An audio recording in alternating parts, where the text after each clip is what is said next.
All right, without much further ado, I'll pass the mic on to Benedikt Brisch, the Executive Director of DWH. Thank you, Ben. Thank you, Priya. Hello, everybody.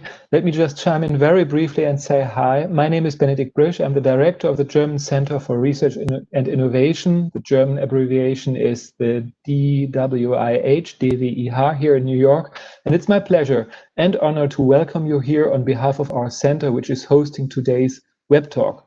I want to thank our supporters, the University of Applied Science Fresenius and the UAS7 Alliance of Universities of Applied Sciences for their initiative to organize this event. And I'd like to welcome and thank the participating distinguished experts as panelists. Our center hosts and organizes around 30 events annually in the US. This year, due to the pandemic, they are all virtual events since March, but we hope to return to on-site events in 2021, and we really look forward to meet with you, our audience, and our partners and supporters in person again, hopefully soon in the future. Our center, the DWIH, was founded on the initiative of the German Federal Foreign Office, which is currently promoting 5 such centers around the world in Sao Paulo, New Delhi, Moscow, Tokyo, and here in New York. We are very pleased to see that today's topic, Rethinking Cities, Smarter, Sustainable, More Livable Communities, brings together experts on business, architecture, and energy solutions to discuss how to design and organize more sustainable cities of the future. So thank you for tuning in. I wish you an exciting web talk. And with this, I hand over to Yasmin Pamuk now, the head of the Cultural Affairs and Science Department of the German Consulate General.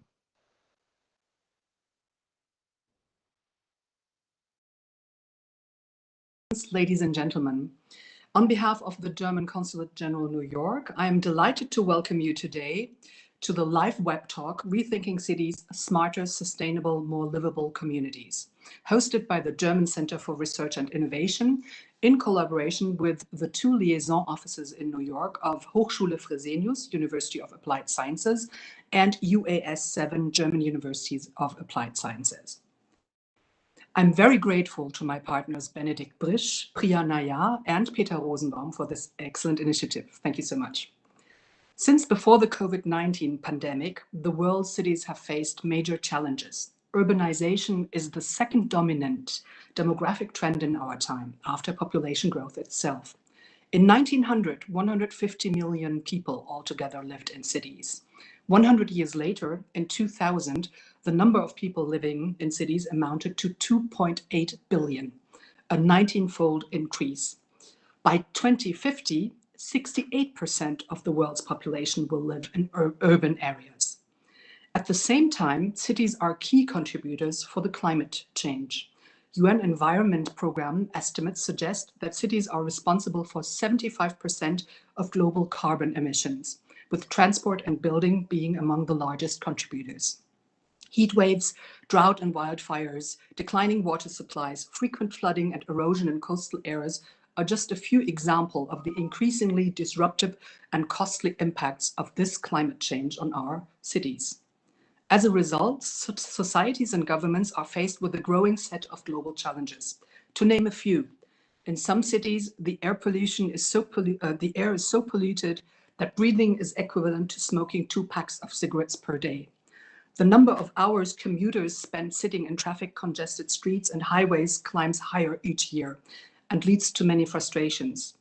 Cities require a concentration of food, water, and energy supplies, materials that their local environment cannot provide anymore. Collecting these goods and dispersing them in the form of garbage, sewage, and pollutants in the air and water is challenging city managers everywhere. And the growing scarcity of water and the high costs of the energy invested in transporting water over long distances considerably threatens the very existence of a number of cities.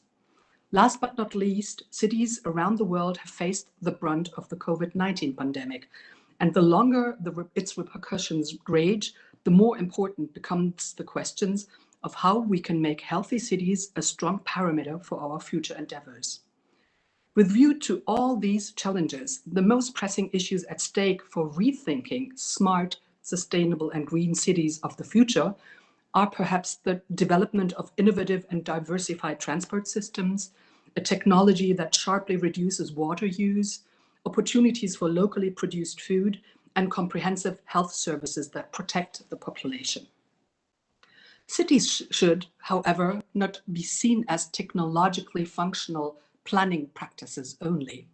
Going beyond this, rethinking cities will also require broad-based efforts to create inclusive urban spaces that empower civic engagement and deepen public support in building sustainable cities of the future.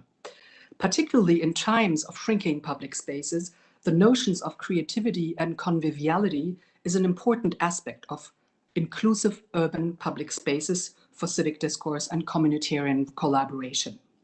These endeavors are complex and demanding. They call for comprehensive effort to develop and build new forms of urbanism, rethinking the role of cities as inclusive, functioning ecosystems that are globally connected and locally integrated. Germany prides itself of some of the world's most livable cities. At this point, I won't name any names because this would certainly lead to many discussions among the German participants here, which of these cities are the most livable ones. Anyhow, among the many stakeholders in Germany at communal, state, and federal level that work to make these cities livable, the German Federal Environment Agency's publication on Tomorrow's Cities, for instance includes the notion of 10 coordinated bundles of measures comprising concrete steps towards the city of the future with environmentally friendly mobility, low noise, green spaces, compact housing, and mixed-use districts. The challenge of rethinking and building smart and sustainable cities fit for the future, however, requires international cooperation across sectors and at all levels. We therefore believe that it is essential to make the discourse on future cities an integral part of the German-American exchange and cooperation. In our efforts to support these important discussions on both sides of the Atlantic, the German Consulate General New York is delighted to partner with, for example, the GCRI, the German Center for Research and Innovation in New York, a network of excellent German science and research institutions, universities, as well as research-based companies. Our hosts today, Hochschule Fresenius and UAS 7, are both members of the GCRI. Together, they not only represent and provide access to Germany's excellent research and science community, but also seek to deepen transatlantic exchange and collaboration across disciplines and borders, as well as to bring scientific insight to national, regional, and global policy debates.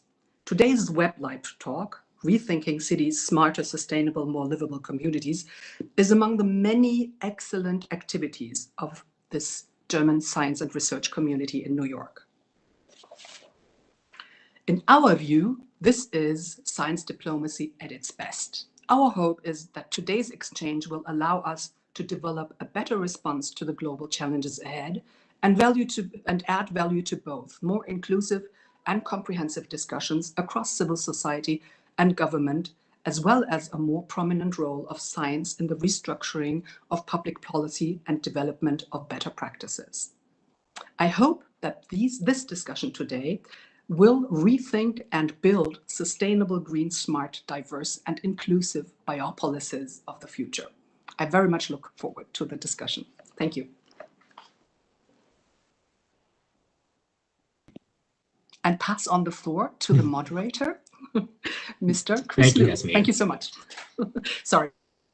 No problem. Good morning or good afternoon or good evening, depending where in the world you are. Here we are in New York, New Jersey area. It is 11 o'clock in the morning. I believe in Germany, it is 5 o'clock in the evening.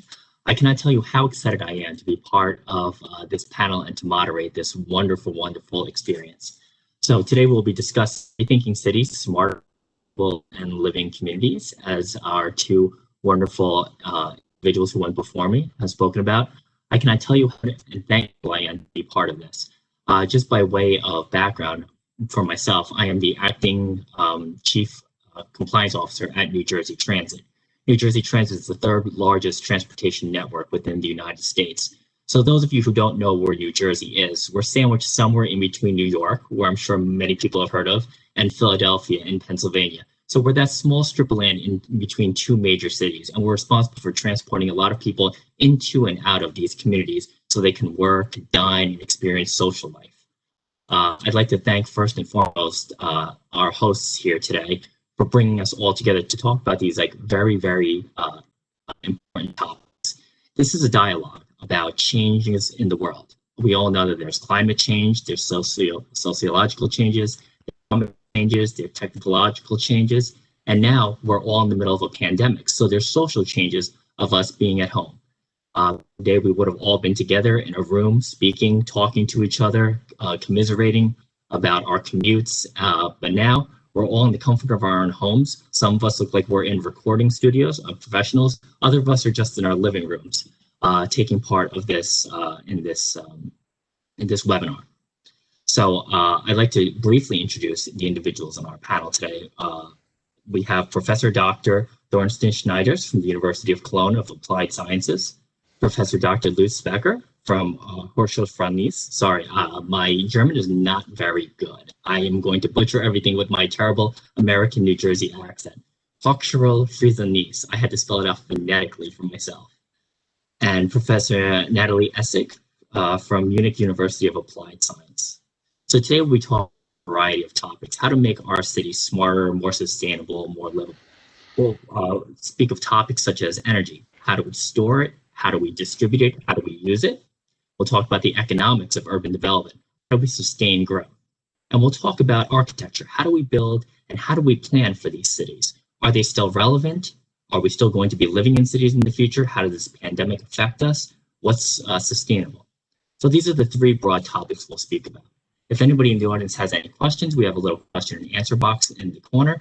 I will try my best to answer. I know that other people on the team will find the questions and will alert me if there's anything that I need to ask about. So each of our three presenters will speak about their specific expertise, and then we'll take questions in between if you have something specific for each presenter. And then towards the end, we can have a discussion or a dialogue amongst all the presenters and how they would and how their points of view affect cities. So first and foremost, our first presenter will be Professor Dr. Schneiders. I feel like I'm the only non-professor doctor on the panel. I'm just plain old Chris. Everybody else has an advanced degree. So Professor Schneiders is a professor of energy storage and integrated energy systems and smart technologies at Cologne University. He's also the chair of the Virtual Institute of Smart Energy. His interests include smart energy, smart homes, smart cities, energy systems, and energy efficiency. Thank you so much for being part of the panel today. I turn it over to you, Dr. Schneiders. Yeah, thank you very much for the introduction. Welcome to everyone. I'm now putting everything, sharing my content and my wisdom, of course. But what I won't share is my Lebkuchen, which I got in my advents calendar today. I'm sorry, next time in person. So, can you see my screen? Is it visible? Okay. So you see the title screen because it looks different for me. Okay, fine. So what am I up to? Rethinking cities is a huge topic, and I'm just an energy engineer. So I'm approaching it from the energy perspective, from the smart energy perspective. Well, where do I come from? I guess some of you might know this nice little building. Here's the Cologne Cathedral, which is the heart of the city. But of course, there's people not living in there, but living somewhere in the suburbs, somewhere in the houses besides. And well, what do they see? And what is a smart energy system? What's so different from what it used to be? Well, a local smart energy system in a smart city or in a city combines, first of all, there are people living and they have a need for power, warmth, and mobility, or maybe also air conditioning. And first step is what you can do is go from all those single heating systems, gas heaters, powered heaters, to something local to be shared. Heat pumps is a big topic in Germany. You look at the grid and the district heating you might have there and combine this and take it into account, because you have to see the cables going into a part of a city. They are not unlimited. they have restriction, and if you put more and more load in there, they're starting to glow. You might think about energy storage, heat and electricity, and electric cars coming in there, and smart technologies for putting it all together to make a nice mix to provide all the energy the consumer needs by good means. So, but to give you a bigger picture, I mean, from Germany, what's going on there? German policy is very much climate change driven. It's one of the key topics, I would say, apart from COVID at the moment, but still we have a strong German policy to reduce climate change. And there's also a thing called the Green Deal of the European Union, where a lot of the energy legislation comes from Strasbourg, from the European Union, and it's going to be set into the in the European states. So there's a strong trigger, and this is what we have in Germany. Everybody talks about the Energiewende, the energy turnaround. Everything has to change in the energy system. What does it mean? We have 4 pillars, so to say. We have saving energy, energy efficiency. How can we save energy? And in cities, this often means save energy in the buildings, increase building energy efficiency. You got the power sector, and there you talk about build up renewables as main power source. You look at the heating, and you want to switch from gas or oil, which is mostly used, to renewable sources. So renewables power, use heat pumps. And of course, like in the US as well, we have the switch to electric mobility and now also to hydrogen-based mobility. This is a new topic, which is only applicable to the large trucks and everything. I put some details here just to give you some background information, but in the end, what you see in the field of energy efficiency, we have a problem with old buildings which are poorly insulated and in bad energetic state. We have renewables. We have some success. We have 42% of renewable share already. And we have 1.8 million photovoltaic installations on German roofs. So it's something very common. Heating, it doesn't work. Honestly, slow substitution, slow change in the system. Mobility, slowly but surely ramping up, but still far beyond targets. I think we have more battery store capacity in electric bikes than we have in electric cars in Germany. So is it the right time for smart cities? And just some points to stress. The technologies are there. So it's no problem to take a house, to cover it with photovoltaics. It's reliable, it's cheap. We really have incredible price decreases in terms of photovoltaics. We are below 10 cents per kilowatt hour. We have battery storage costs dropping year by year 20% due to all those Teslas influencing the market. And so in Germany, we had a point, and I know in the US it is many places as well, that supplying yourself with solar energy is cheaper than any electricity rate you pay. And then there's a point of the smart part, the digitization is moving forward. Finally, we learn by smart meters who needs how much energy at what time.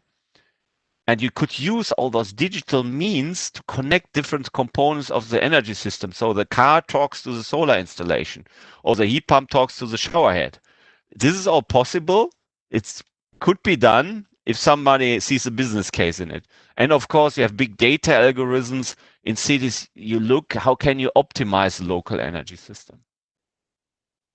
And you also see that the sustainable energy supply increases quality of living, less pollution, lower energy costs. Lower energy costs, as I said, self-supply on spot, if possible, can help a lot to even decrease your bills.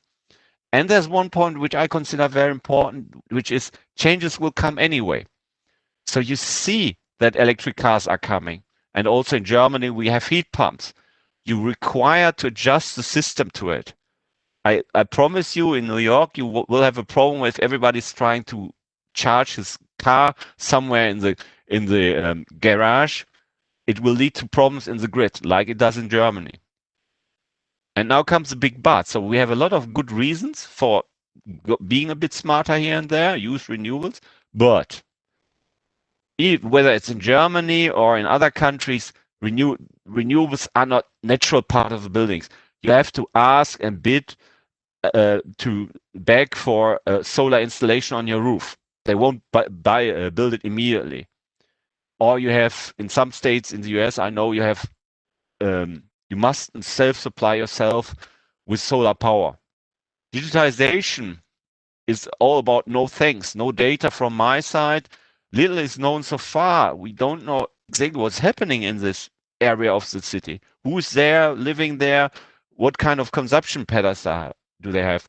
And in Germany, the protection of data is one of the strongest distrusts people have. They use Alexa, they use OK Google, but they don't like to provide any data by smart meters to anyone. And the problem with the sustainable energy supply is, oh, you see, that was Google Live. I'm sorry for this, but that's live. This is okay, of course, only for professional reasons. So when you look at sustainable energy supply, both regulation and the mindset of the people are, this is my house, everything has to be in my house. I don't want to share anything with anybody. And the need to act is not seen because nobody really knows what's going to happen with heat pumps, electric mobility. Does it have an impact? Okay, before I show you, yes, it has. Just shortly, what are we doing? We are doing research on smart energy. We know the technologies, we know business models, and we talk a lot with users and suppliers, and we go and do field tests, as you can see here. We ask people, what do you think about certain things? We look at sustainable energy systems. We look at, again, we know the technologies, we know how to work with them in a legal framework, grid requirements, all that stuff. We develop and evaluate different energy concepts, and then we put a modeling on top to optimize it. And the funny thing is, once you have this set of Lego bricks coming together, it doesn't matter where you do it. I have the same approach for an energy system in New York or in Cologne, or like here on a rooftop in Ghana. It's a bit of different components, but once the logics, the issues are the same. And here's some of our results modeling. Don't be horrified by the curves. What does it mean? We just took a normal grid in Cologne City, a real cable. We measured it, we got all the data, and then we changed the energy system. And this is what the peaks are about. So normally cables get a bit warm and the transformers a bit warm, but then suddenly you change to electric mobility, everybody arrives home, plug in the car, put up the heating, and suddenly the transformer consumer, and you will see it really, you are able to optimize things, but you really need to look at one block and what's happening in this block and what's happening in the next block and play it one against the other. So maybe the charging in one block is just from 2 to 3 a.m. and in the other block is from 3 to 4 a.m. Something like that as a simple example. And what we see the benefits when we go into projects, and here you see a normal suburb in Cologne with apartments which are quite cheap in rent, and they did a total refurbishment in a huge EU project. And what do we see there? We see not everybody's using energy at the same time. So if you take all those apartments, they don't need to be supplied at the same time with the same amount of energy, but some are getting up earlier, later, and all that. And this already improves the use of the solar energy on the rooftops. Then comes in the battery storage, and we see that by combining, instead of having individual battery storage systems, we put it together in one block, prices go down by half or even more, and efficiency goes up by 10% or so. A huge advantage. Same applies to the shared charging infrastructure and mobility solutions, where you relieve the grid. As said, maybe, I know from New York, you might have problems putting a new cable underground. You can't take a bigger cable, so you have to think about a smart way of, as I said, adopting to in the different places to charging, and maybe by feeding in your own electricity and having a battery storage somewhere in the cellar, you can even this out so the cable just sees one equal load, but the cars are charged individually. And we see the smart technologies, they help saving energy and increase quality of living. Just by installing smart home systems, in a field test, we came to 30% of energy savings without any comfort loss, so that's a great thing. And we see multiple benefits of smart home for energy savings, but also for comfort and security. But we also see people haven't understood that yet, or are not yet willing to pay for this because they don't really know what's it all about. So to conclude, key takeaways in a cup, I think that smart energy can't solve everything, but it's a part of the development of smart cities. Why is that? We can add something, we become more sustainable and increase the quality of living. We had the thing about air pollution, about visible things outside.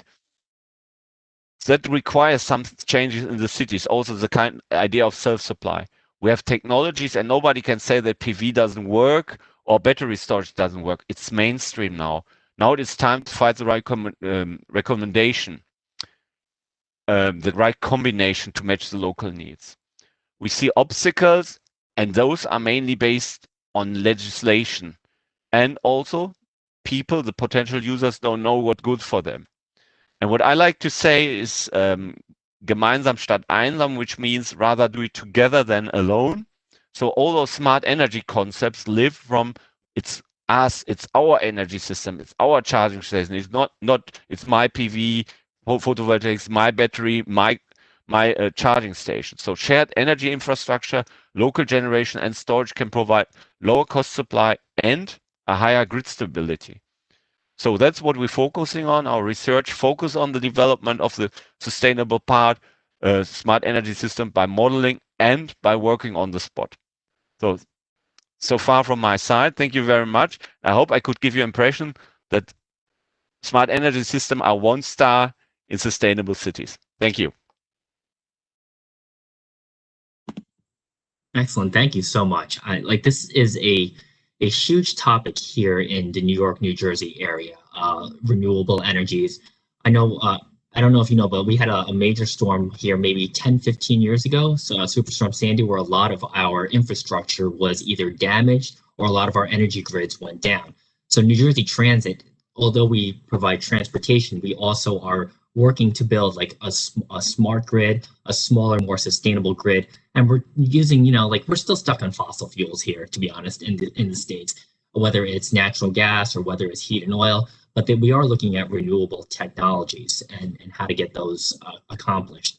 And one of the big pushes here in New Jersey is we're looking towards renewable energy for vehicles. So a lot of our bus fleet, we have a mandate to turn it over from gas-powered regular petrol or gasoline to renewable energies. And that takes a lot of infrastructure and a lot of change. So I'd ask you, Professor, a lot of, you mentioned that a lot of our buildings here in the States are old. The infrastructure is not great. It's partially crumbling. It's not as modern as it should be. What are the challenges that you see that we would face to get renewable energy, put the infrastructure in place? I think this idea of having something local, you should balance the grid locally. So it's not like feeding photovoltaics one day out into the grid and next day taking energy from the grid, but rather look for one block and try to make an local energy cluster, we call it. So I think that would help it, even though the grid infrastructure is not good or is weak, so to say. This might help that you analyze on the spot, like for one area, how to do it. Not for the whole city, just for one area, because you have economies of scales to a certain extent, but you can't make it too big. So I think such local energy cluster where you really look to optimize and maybe use photovoltaics, and then you get a signal to the charging station. Now you can feed as much as possible into the cars. So this is what I meant with a local optimization. That leaves, maybe to make it more concrete, we had these ideas, also with a weak infrastructure in some places, and by just managing better, you can implement twice as much photovoltaics with the same grid. That's an excellent point, to start small and then reach out a little bit bigger. Because I think like we try to solve the bigger problem without looking at the smaller, like more manageable issues before we can reach a bigger one. So we can almost test it to make sure that it works within a small area. So we do have a question from an audience member for you. It says, what do you feel about smart building technologies, 3D printing in construction for a house? I know in some cases where Perry has made progress in implementing 3D printing. How can that help in reducing carbon footprint in the building industry? I don't know if that one's specifically for you because you're an energy guy. We'll get your take on it, and then we can ask everybody else. Well, maybe one thing which I find interesting, of course, 3D printing sounds very sophisticated, but what makes perfect sense, what you see, that these ready-made houses you build in a factory, you implement all the energy standards there, you put in the smart home infrastructure there, you put in all the cables for the photovoltaics already and the place for the battery storage. I think that's essential. And maybe later you have the 3D printing. That's an excellent point. We can save a lot of energy by building in one area and then transporting it instead of taking all this energy and building it in separate different locations. Fantastic. We'll move on to our next speaker. I know Professor Essik is having some internet connectivity issues right now. So hopefully she'll be able to rejoin us. If not, we'll have a little bit of an extended question and answer session, and we'll be able to engage our experts a little bit more. So next up, sorry, I'm flipping through 16 pages of notes. I have like a lot of stuff in my mind that I don't necessarily organize very well before I speak. For Professor Dr. Lutz Becker.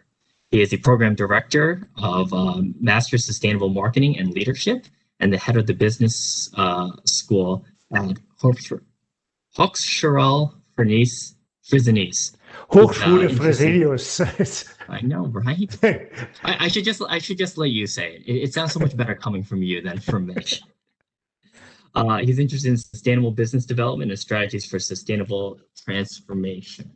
He is an economist with a long-term background in IT. His research is mostly in the two great transformations, digitalization and standard and sustainability. He is a pioneer in sustainability, a business-driven development in Germany for the last 10 years. So, Professor, it's all yours. Okay, thanks a lot for this nice introduction. Thanks a lot for having me. And it's a pleasure to talk here in New York. And it's really amazing to speak overseas without having a jet lag. I honestly get my jet lag in the local train to the airport. And so I really like this Zoom conferencing, to be honest. Okay, so I dive into the topic. So I would like to talk about smarter cities. I have 4 parts, a short introduction. I will talk about smart and smarter cities. I will provide you a case, which is a sustainability council in the city of Solingen, close to Cologne, and with an outlook afterwards. So what are we doing? So our program, the master program, Sustainable Marketing and Leadership at Hochschule Fresenius in Cologne, has a mission. And we say we do applied economics for a livable planet. So we are economists and we use the tools we have. We use the theories we have to try to make this planet a little bit better. But why then the city? So honestly, as I said, we are economists, not urban developers. But 2007 was a very interesting year in our history, in human history, because in 2007, it was not only the year when Steve Jobs presented the iPhone, it was the year when more people lived in cities than in rural areas. And this was for the very first time. And we think that in 2050, 80% of the global GDP will be generated in cities. And for us, cities are living labs. And so cities are our window in our program to the markets. There is the point where we have access to markets normally. This is, we heard it already, where the sustainability issues arise. And of course, cities are human organizations that require leadership. And so we have these three areas in focus, especially in the cities. And when we look at the challenges we currently have, we have globally these fast-growing cities, but slow-growing infrastructure. We have this problem of commuting, individual mobility. We talked about it earlier, energy demand and conflicts on water and so on. So there's a wide range of problems. We don't want to go into detail here, but a wide range of problems, and these are only examples that we face in cities. And so we developed some time ago a guiding picture as a city of economically organized urban spaces with a human touch. So the parameters, human, social, and resilient. So, for example, commons, open and free moving ranges and public spaces, especially when we talk now in COVID times, people want to go outside. They want to explore their cities in a very new way because they cannot travel. They use the city in a very different way. We have this intermodal and shared mobility. For example, when I travel to my university, I use three modes of mobility. I take my car to the local station, take the ICE train to Cologne, and then walk to the university. And green infrastructure, also end-to-end, so long-distance infrastructure in the city, participation and opportunities in life for the inhabitants of the city, and resilient local supplies, including utilities. So water is an increasing issue globally, even in areas where we used to have a lot of water, especially in Germany, in our area. We see that we get water shortage due to climate change, and water is getting at risk here. And what this brings us to the point, what could smarter cities be? And I take this SMARTER, so smart, sustainability, ecological sustainability, social sustainability, and economical sustainability. Mobility, we have to let the people move around in an efficient and sustainable way. Accessibility, so economic participation, for example, when we talk about migrant economy. Non-discrimination, for example, elderly people in the traffic, we have commons, art in public spaces. So there are many ways that people access their city, and we should provide these accesses. And regenerativity, so circular resource flows. When we think, for example, about urban mining, about making the circular city. Of course, this must be technology and innovation driven. We have seen it in the Torsten's talk that sustainability, that change in the city can only be based on technology these days. So we need smart infrastructures, but up to smart or e-government here. Then, of course, we have ethical issues that play a role, for example, opportunities in life, and fiduciary responsibility for future generations in the cities. And, of course, resilience. We talked about extreme weather events, but also the urban economics. We've seen it, for example, in the pandemic, that some supply chains were broken. And for example, we had problems with mask supplies in many parts of the world. And these are also questions that are exemplary for other questions we have. And we have basically, when we look at the city, we have basically three different ways of urban development strategies. One is the top-down strategy, which is often investor-driven or ideology-driven. So with minor involvement of the stakeholders, minor involvement of the civil society here. Examples are private city, malls, socialistic towns. We have some of these legacies still in Germany, like in East Berlin, in Chemnitz, former Karl-Marx-Stadt, but you could look at Brasilia. So it's not black and white. These are flavors always. And we have these bottom-up developments, typically community-driven developments. There's a minor involvement of politics or administration here. Typical examples here are housing cooperatives we have quite often in Germany. And for example, in Wuppertal, there is a community-based development of a whole part of the city, the so-called Klimaquartier Arenberg. This is really a bottom-up movement that said we have to change our city. We have to change the city we're living in. So absolutely top-down, bottom-up, sorry.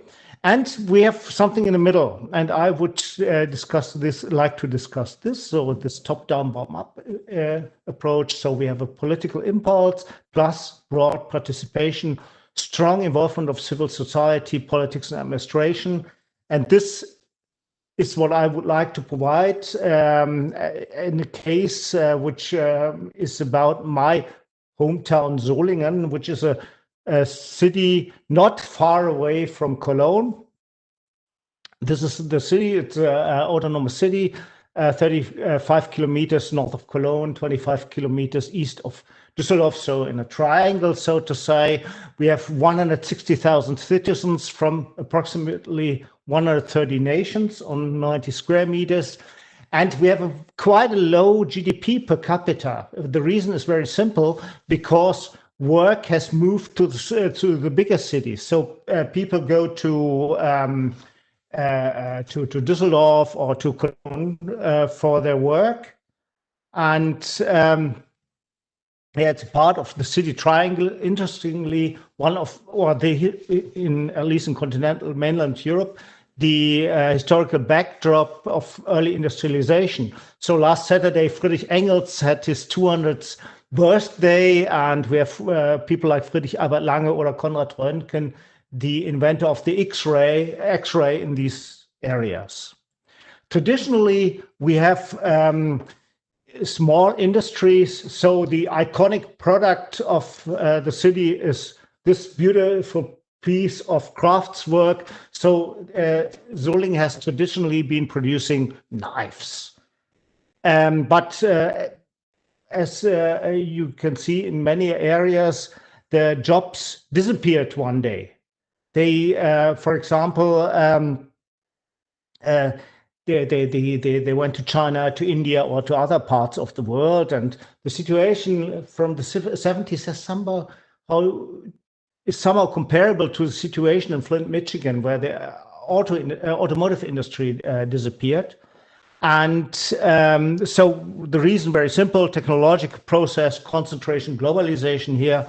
And so we had the traditional industry really it still exists, but it has getting far smaller, and the people had to work in other cities here. And interestingly, the city has long-term experience with sustainability projects and had some award-winning projects here. So, and in 2015, the United Nations adopted the so-called Sustainable Development Goals, the 17 goals. And this was the year when the Major Tim Kurzbach was elected. And he put these Sustainable Development Goals on his agenda.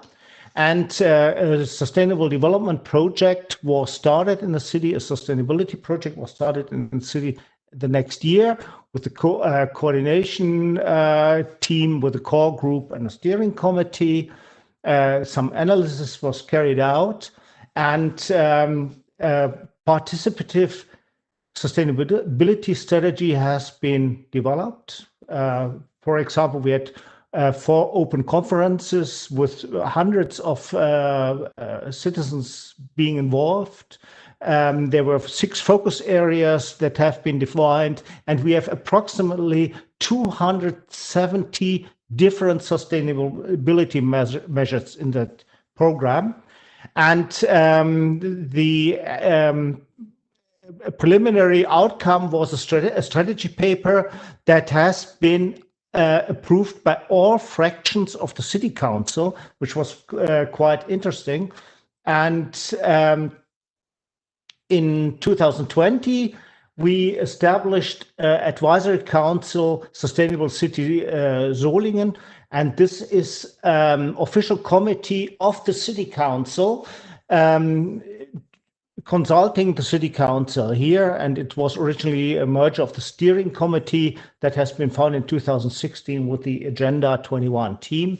And currently, the topic is mainly the strategy implementation. So the Advisory Council is dealing with the strategy implementation and with continuous development and improvement of the strategy, so evaluation procedures, updates, and so on. And all this is focusing on the year 2030. So a little bit about the structure. We have the steering committee, the core group, and the coordination. So the coordination is done by the Mayor's office. We have one specialist in sustainable development and one specialist in administration. Then we have the core group. These are 10 municipal administrators plus deputy plus affiliate association, for example, like the clinics, the municipal utilities, and the technical operations of the city. And then we have the steering committee with 5 chairpersons, 6 representatives of the local businesses, 10 representatives of the civil society, plus 3 representatives of science, and plus the core group. And what was really important, that the mayor, Tim Kurzbach, was taking actively the lead in this process.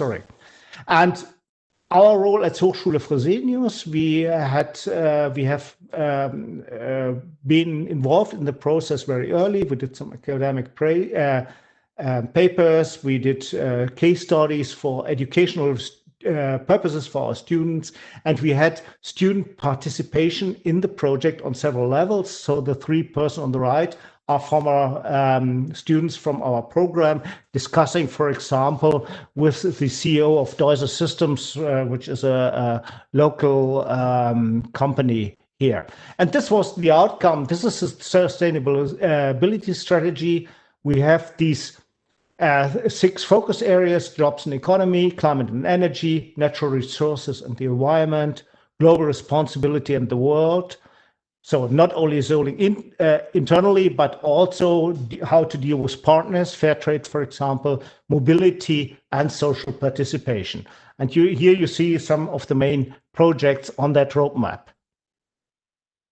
Yeah, and thank you so much, Professor. Let me just interrupt for 1 second. I'm so sorry. Because I have very, very poor time management, which is my fault. We have about 12 minutes left, and I know that Professor Essik still has to speak. Yes. Your points are amazing, and we just want to save a little time for questions. I know you're about a little more than halfway through your slides. If we can abbreviate it a little bit and give Professor Essik a little time to present, that would be fantastic. I will show you one final slide. Thank you so much. So what are the success factors? That might be interesting for other areas. So we have a structured but very flexible management process. We have the connectedness with different levels of city politics and civil society, transparency and openness to deep participation. So citizens were involved in all parts of the process. We had a multi-level communication and several occasions for communication, like the conferences I mentioned already. We encouraged experiments on various levels, all kind of, for example, mobility experience. Artists were involved, for example. We had data plus suitable evaluation methods. Still some work to do here. And strong and broad backing by politics, administration, industry, civil society, etc. And proper coordination with other community measures and projects. For example, our BOP, this is a battery operated trolleybus which does in-drive charging. And this is a part of a smart grid infrastructure. So I cannot go into detail here, but this is linked to Torsten's speech that we also are working on these kind of projects. We luckily have the really big fat cables because of the trolleybus. So this is not our problem. There are obviously other problems then. Okay, thanks a lot. Thank you so much, Professor Beck. I'm so sorry to interrupt you. It sounds like you're doing amazing, amazing work. I look forward to speaking with you more offline about all of these topics. And if there are any questions, please put them in the question box. Last but not least, we have Professor Natalie Essik. She is an architect and professor of architecture and building and climatology at Munich University of Applied Sciences. She's also an auditor for German Sustainable Building Council. Her main focuses are sustainability and climate conscious architecture. Professor Essik, it's all yours. Hello, thank you very much. I hope everybody is hearing me. So I will share my presentation. Just a moment, I hope it works. Do you see it?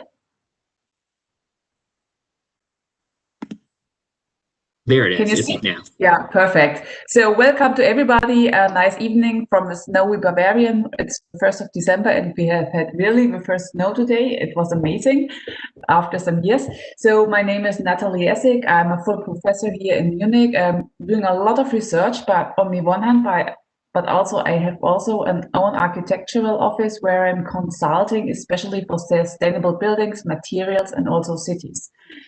I have brought you some theses for this evening, just to say what is sustainability and how could we change our city on a sustainable way. First of all, we have to learn from the past.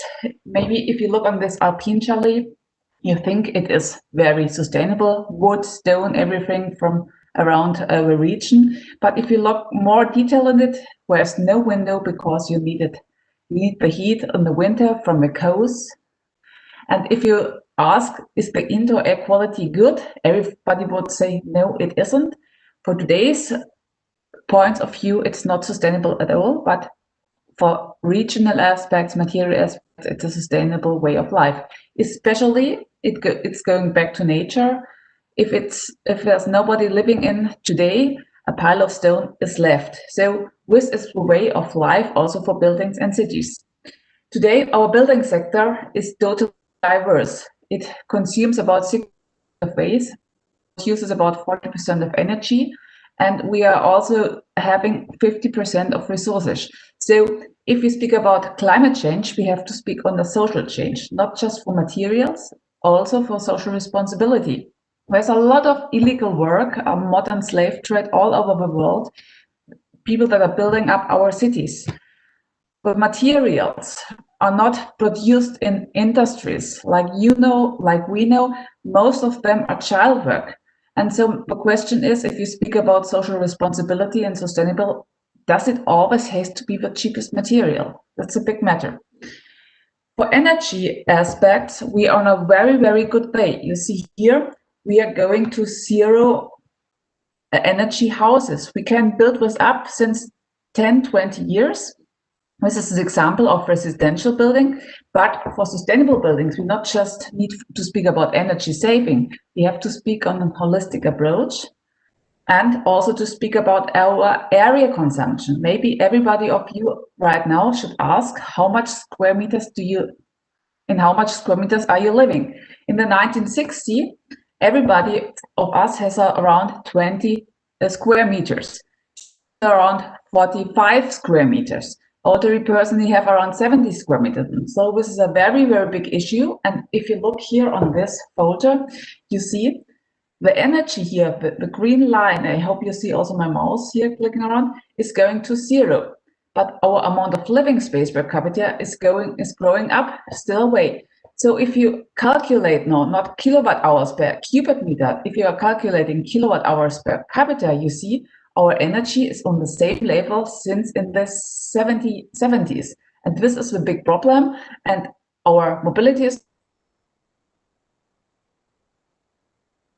not included. So energy is growing up. And this is a big problem. And so we have to ask, Why to go to the fitness center? By food. Not by food. Why to take the electric chair? Because if you're planning as an architect on sustainable city, you have to plan it more efficient, this means better, more sufficient with less.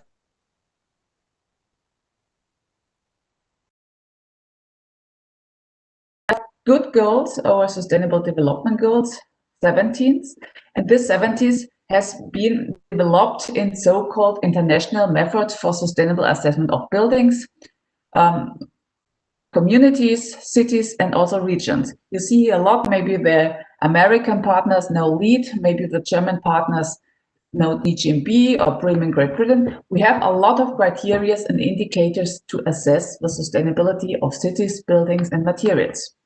In Germany, our system is based on the ecological quality, the economic quality, the social cultural quality, technical and process approaches, as well as the sites. And whether if you take LEED or BREEAM or DGNB, we have a big criteria set, around 60s. I've just taken out some aspects like ecological aspects for energy, life cycle assessment, water, materials, area consumption, and recycling. We have economical quality. You have to calculate the life cycling costs, the economic efficiency, the reutilization. Social cultural aspects are very important, like comfort, health, the user, the architecture, and the design. We have a technical quality.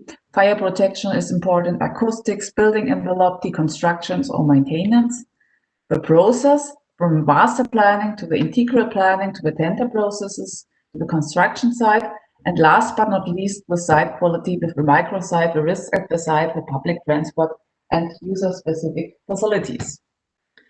So I've been involved in the last year from research, also to practical aspects in a lot of buildings. And what I'm saying to you this evening is a little bit a result from our research and our experience. If we're speaking about sustainability, we have to look from the buildings to the districts and the regional level. With my university, I am involved in a lot of international projects, especially also European project. There's one foundation that's called Interreg Alpine Space, and they have founded our project together with 11 partners from Italy, Austria, France, Germany, and Liechtenstein to develop an assessment system for sustainable and rural region in the Alpine space.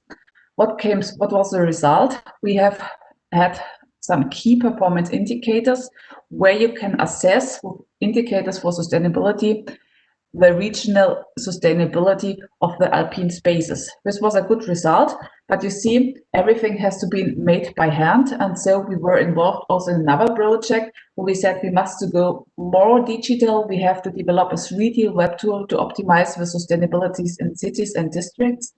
And this was a further project called Parsotier, Friendly and Affordable Sustainable Urban Districts. And you see here on the side, we are going more digital, more in 3D. But we want to calculate the sustainability. And this was a big issue. So another project, so-called New Trend, was founded by the EU, by the Horizon 2020 program. And we were able to develop and integrate planning process for dynamic simulations of sustainable retrofitting concepts. Also different partners from Italy, Ireland, Great Britain, and Finland. And last but not least, we did a lot of case studies and we've brought out a software. So this software is quite good because you can build up you can build up your city in 3D. You can zoom in. You see here, this is my university, and next to the university there's a building. I don't have any idea for that, but with Google Street View, it makes possible. You can look in, you can say, okay, it's a building from 1976, 6 stories. You can bring in the height, you can calculate here the energy, the CO2, and you can bring also renovation aspects in it. But it's energy at all. But what about material and health, the indoor and outdoor air quality? Do you like jogging on the street, or do you know which materials are built in? Are these healthy ones, environment-friendly ones? So if you speak about sustainable cities, you have to don't speak only about energy, also on healthy buildings. or on circular economy in the construction sector. I don't know right now if I have 2 or 3 minutes to present the last project. This was okay?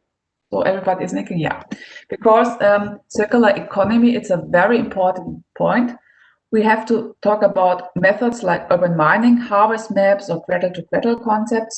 And we have to ask what kind of materials are built in our construction center, in our cities. You see here, this is a prefabricated house. And this house was brought to another construction site.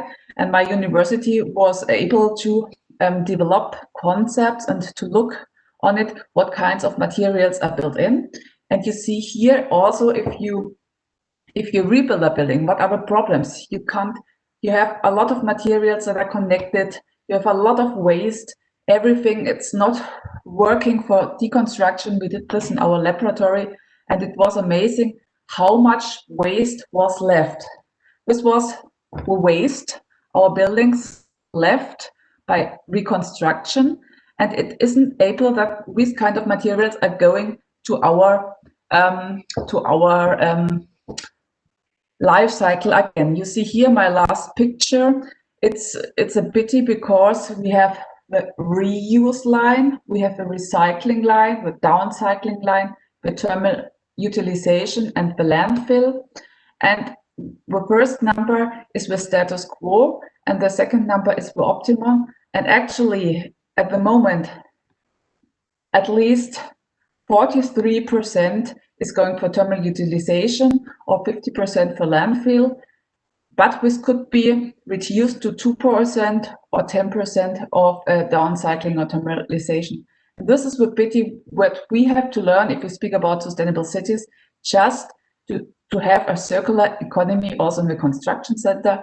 And I'm proud of the EU because we want to build up new Bauhaus, a new European Bauhaus where we want to show what is circular economy, and we will look what does this happen for the future. And my last conclusion is sustainable and smart communities. Unfortunately, we are just at the beginning. We have to start rethinking and reacting. And I hope I could fix everything right now in 10 minutes. Thanks you a lot for everybody. And I'm now open for discussion. Thank you very much. Thank you so much, Professor, for a fantastic presentation. We'll take a couple questions if anybody in the audience has them now. I'm going to reread one of the questions that was posed to us in the beginning. I know I asked Professor Schneiders this in the beginning. I'm not sure he was the appropriate one to answer because he's more of an energy guy. But Professor Essik, this one's kind of for you. How do you feel about smart building technologies like 3D printing and constructions for houses? I know that you had talked about renewables and reduction of waste, but like as an architect, does that morally offend you, 3D printing of houses?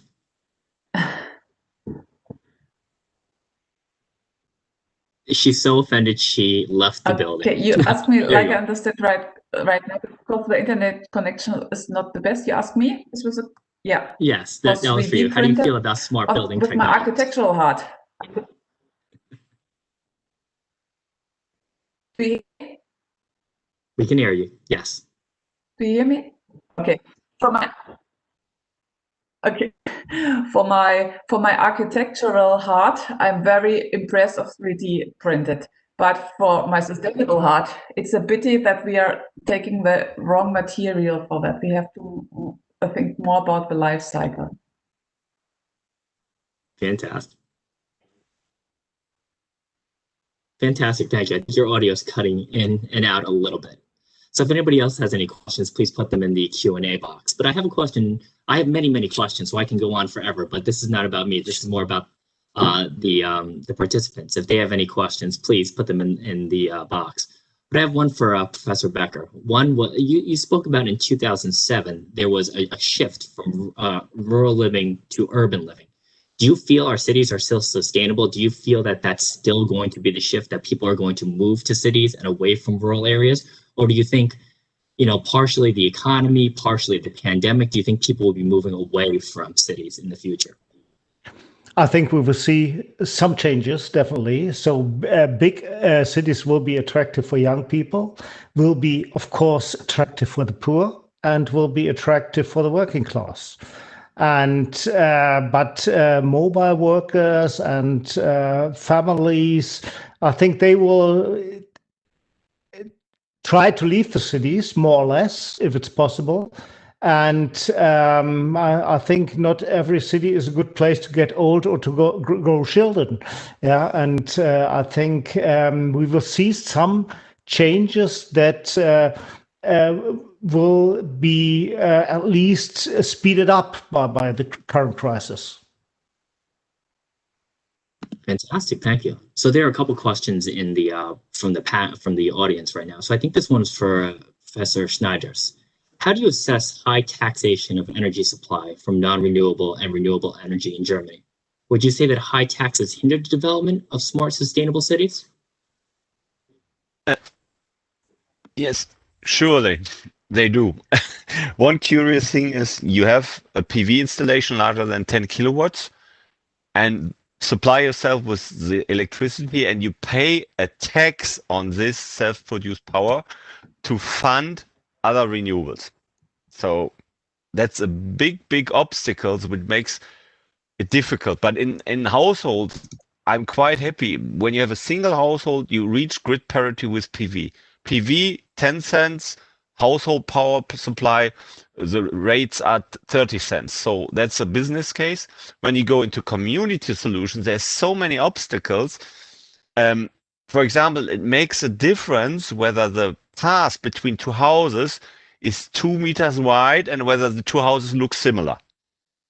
That has an impact on the taxation, whether it's one community or two separate houses. So there's a lot of regulations which speak against it. So these community solutions, they're great from a technical point of view, but once you put on all the fees on top, these taxes, then it's not economic anymore. Yes, I would probably add one thing. We have a topic about people who rent flats and produce their own energy.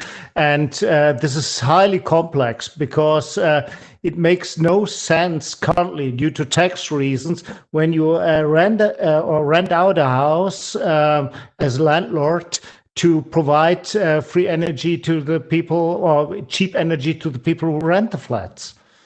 Because suddenly you have different tax systems, so you have to tax it in two different ways. Fantastic. So I think that partially answers the second question. I think it was from the same panel, from the same person in the audience. So I'm going to move to the fourth question, and I'm going to change this just a little bit. So the main question is, how does energy usage in the city impacted by the shift of remote working? Well, we can broaden that question, not just energy. How does the architecture, how does sustainability, are all of these impacted by a shift from remote working? Not necessarily everybody's commuting anymore. Not necessarily everybody's going to a certain location anymore. Hopefully we will all see each other in the future at some point, but how is this impacting us right now? So probably one short remark. It's a bad idea to invest in empty rooms, to invest in air, and we will probably see that we will need far less office spaces. So this will have an opportunity because we can rebuild these buildings for living. The same we have huge parking places now in the cities without any cars because the people don't take their car to their offices anymore. And also there is a great opportunity to reuse the things economically, build houses for living or build areas for urban farming or whatever. So we see there is a huge change.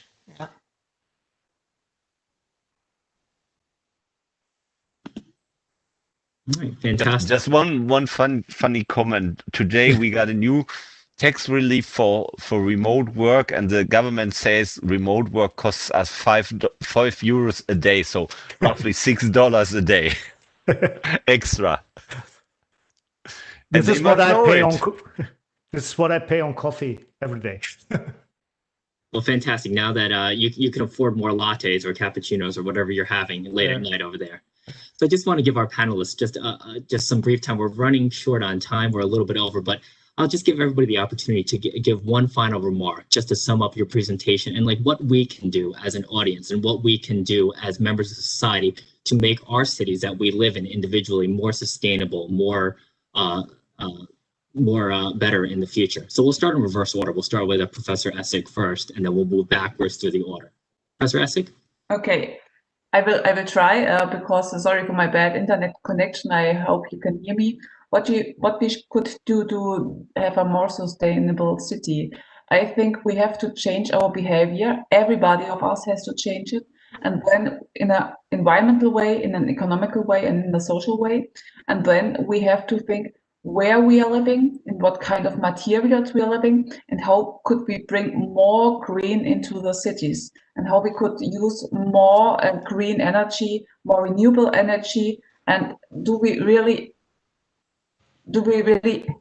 have to have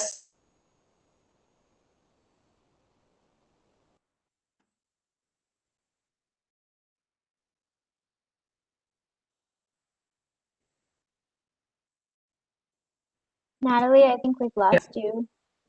Sorry? Do you hear me? Can you just repeat that last sentence? Okay, I really think we have to rethink and have to rethink our behavior and to change our way of life. Everybody of us, not just one person, everybody of us. And this is my output for the session. Thank you. Thank you so much. I think that's a great message for all of us that, like it takes us all to do something, to do our part. Professor Schneiders, last remarks?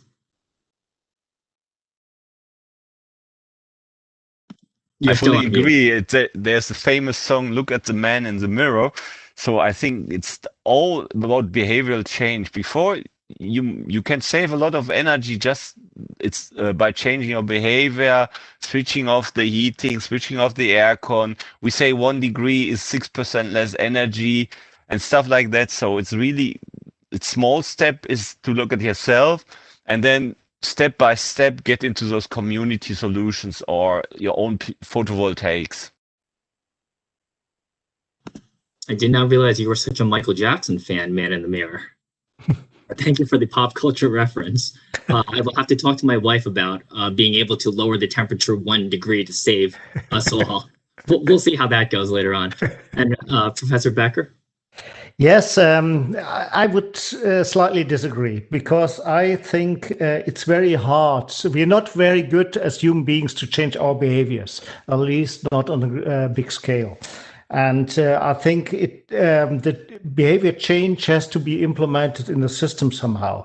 So, for example, what we could do, we could price externalities. So, for example, we know that in Germany, traffic produces around 140 billion euro, $140 billion in externalities. 94% is road traffic there. And this would be one thing. The other thing is the positive side. We should develop positive offerings to the people, invite people to do new things. And so forcing people to change their behavior or asking them to change their behavior, this will be a very, very difficult story here. Thank you. That's an excellent counterpoint. But like, my big takeaway is we need to approach it at all angles: personal change and systemic change. Sometimes personal is not enough. A lot of times, the systems, there has to be incentives for all of us to change. Otherwise, it's just kind of up to us individually to do our part to help our folks. But I'd like to thank you all for joining us today. I know we're in different time zones. It would have been great to see each other in person and to chit chat and maybe go out and have a meal together. But in due time. Professor Thornstein, Schneiders, Professor Becker, Professor Essik, it was really great to speak with you, to moderate with you, to share a webcam with you for a little while. Thanks a lot. It was a pleasure. Thank you very much. And I think our friend Priya has some closing remarks or some closing thank yous. I'll turn it over to her. I just have a very small thank you, Chris. It was insightful, and thank you all for taking the time, and thank you everyone for participating. This is a big thank you on behalf of Hochschule Fresenius, UAL7 and DWH. Thank you so much.